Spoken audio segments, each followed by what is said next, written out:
Good evening and welcome to 1010 News, your top 10 news in 10 minutes. I'm Andy Hong. The Russian military has gone into a temporary truce in Syria, halting all airstrikes within the area. Unfortunately, terrorist groups such as ISIS and Al-Qaeda-linked Al-Nusra Front are not part of the truce. Sporadic violence between rebel groups and militants have been reported despite the significant decrease within the past month. Multiple shells, however, have hit Damascus on Saturday, with reports that the mortar shells came from neighborhoods of Jubar and Duma. The people have called on the Syrians living in those rebel-held neighborhoods to pressure the terrorists and stop them from spoiling the efforts to return stability within the nation.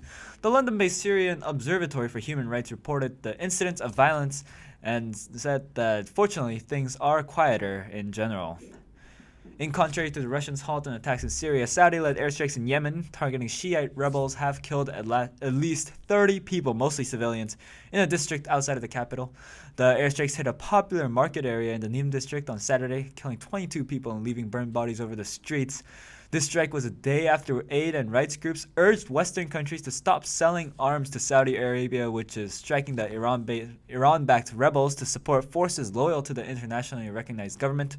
According to a report from the United Nations, over 6,000 people have been killed since March 2015 due to fighting in Yemen. Meanwhile, in Zimbabwe, President Robert Mugabe is under great criticism as he spent almost $800,000 for his 92nd birthday celebration. The event was held and televised in the drought-stricken city of Masvingo. The opposition movement for democratic change said that the celebrations were ill-conceived. The money used should have been used for importing maize to avert the impending starvation in Masvingo and other areas. The UN's World Food Program said food production had fallen by half compared to a year earlier due to a severe drought. The government announced that about 3 million people were food insecure, and earlier this month asked for nearly $1.6 billion in aid. While a lot of people are criticizing the president and asking him to step down, some are defending his actions by pointing to the apparent value of President Mugabe's record of voter fraud, violence, and strained foreign relations. It has been exactly 1 year since the assassination of opposition politician Boris Nemtsov, who was shot as he was walking home late at night in Moscow. Supporters of Nemtsov have grieved and protected his memorial from nationalists who tried to vandalize his shrine. It is certain that his death was politically motivated, as Nemtsov was a public critic of Vladimir Putin.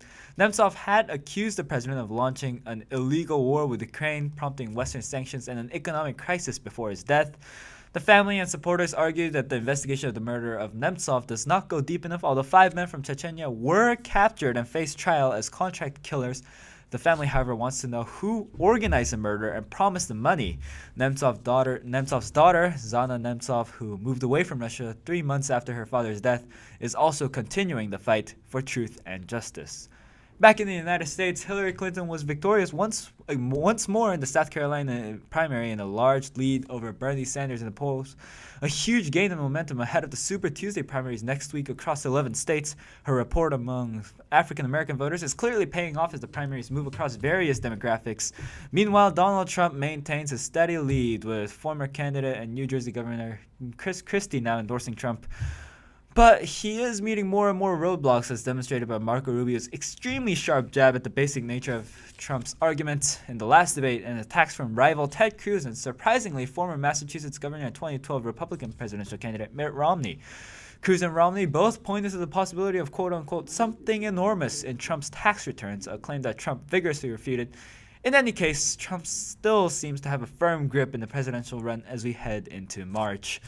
Surveillance is a key issue in the election, and we are witnessing perhaps one of the most historic fights over surveillance and privacy in the United States. With one will, one resolve, one cause. Our enemies shall talk themselves to death, and we will bury them with their own confusion. We shall prevail.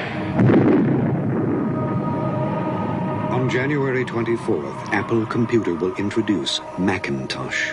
And you'll see why 1984 won't be like 1984. It's Apple versus Big Brother, as the FBI wants Apple to unlock the phone of the San Bernardino shooter Syed Rizwan Farouk with the right password. Apple, however, has refused to unlock the phone, as it would be a compromise to their system and the privacy of all their clients. For the past few months, an Obama administration working group has been coming up with a list of ways to defeat encryption, while the FBI has been developing and purchasing malware in order to break into digital devices. This incident has established essentially a new phase of the crypto wars. Speaking of cybersecurity, the Internal Revenue Service announced on Friday that the number of taxpayers whose tax information may have been stolen by computer hackers exceeds 700,000 people, more than double the agency's previous estimate. The tax collecting agency warned that 334,000 accounts have been compromised about a year and a half ago. The information can be easily used for identity theft and for claiming fraudulent tax refunds. The hackers access the system called Get Transcript, where taxpayers can get tax returns and other filings from the past, but the thieves have cleared a security screen that requires the knowledge about the taxpayer. The IRS said that it is notifying taxpayers of offering identity theft protection services and giving them access to a program that assigns them special ID numbers to file their tax returns. The hackers have tried to access almost 600,000 more IRS accounts, and IRS revealed that agency investigators believe the identity thieves are part of a sophisticated criminal operation based in Russia. Going back to election topics, gun control is high on the list, as demonstrated by a string of deadly shootings this past week, on top of the shooting rampage in Kalamazoo, Michigan, which killed 6 people. 5, including the gunman, were killed in the shooting in Washington on Friday, and the shooting on Thursday in Kansas ended with 4 deaths, including the shooter. These figures, of course, are not including injuries. There have been nearly 2,000 gun-related deaths so far, with 34 mass shootings. It's hard to grieve over numbers, but when you realize that each death and each injury is of a parent, a sibling, or a close friend, we can begin to get a scope of the human tragedy here in the United States. The Australian ship Aurora Australis, which with its historic crew wrote itself into maritime history for rescuing the crew of a Russian ship that was stuck in Antarctic ice, got itself stuck on Wednesday morning when it set sail off of Antarctica's Mawson Station amid blizzard conditions.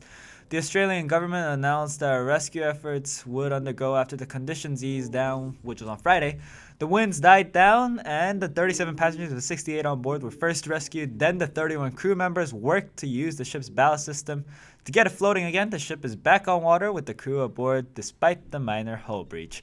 For tonight's science news, the largest meteor impact since the Chelyabinsk incident occurred quite recently and very quietly. Nobody actually saw this meteor strike, as it was more than 600 miles away from the coast of Brazil. This space rock was only a third of the size of the Chelyabinsk asteroid, bringing it to an astronomically modest size of a large living room. NASA astronomer Phil Plait explained in interviews that the impact about 20 miles above Earth released an energy comparable to 13,000 tons of TNT, the same amount of energy as the first atomic bomb. It is unclear how the impact was detected, as it was not close to a populated area, but Plait noted that most impacts are detected by satellite seismic monitors and atmospheric microphones.